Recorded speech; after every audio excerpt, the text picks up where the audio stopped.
1795 அரியலூர் ஆண்ட சிற்றரசன் ஒருவன் 175 ஏக்கரை இந்த அடைக்கல மாதா அம்மன் கோயிலுக்கு கொடுத்திருக்காரு. 18வது நூற்றாண்டு காலகட்டங்களில் தஞ்சாவூர்ல இருந்து சில கிறிஸ்தவர்களுக்கு ஏற்பட்ட இன்னல்கள் காரணமா அவங்க கொள்ளடம் ஆற்றங்கரையோட வடக்கு புறத்துக்கு குடிபெயர்ந்திருக்காங்க. காடா இருந்த இடத்த மொத்தமா சரி செய்து அவங்க நாடா மாத்திருக்காங்க. இவங்களுக்கு உதவக்கூடிய வகையில 1716 வீரமாமுனிவர் இங்க வந்திருக்காரு.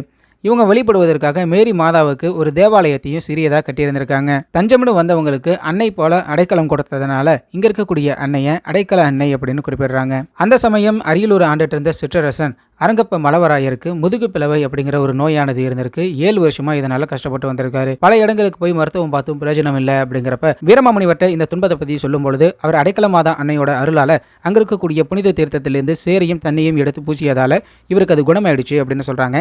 இதனால இறைவனுக்கு ஒரு நன்றி கடன் செலுத்துற வகையில் 175 ஏக்கர் நிலத்தை இந்த தேவாலயத்துக்கு அவர் கொடுத்ததா சொல்றாங்க. இதற்கான ஒரு கல்வெட்டும் இந்த தேவாலயத்திலேயே வைக்கப்பட்டிருக்கு.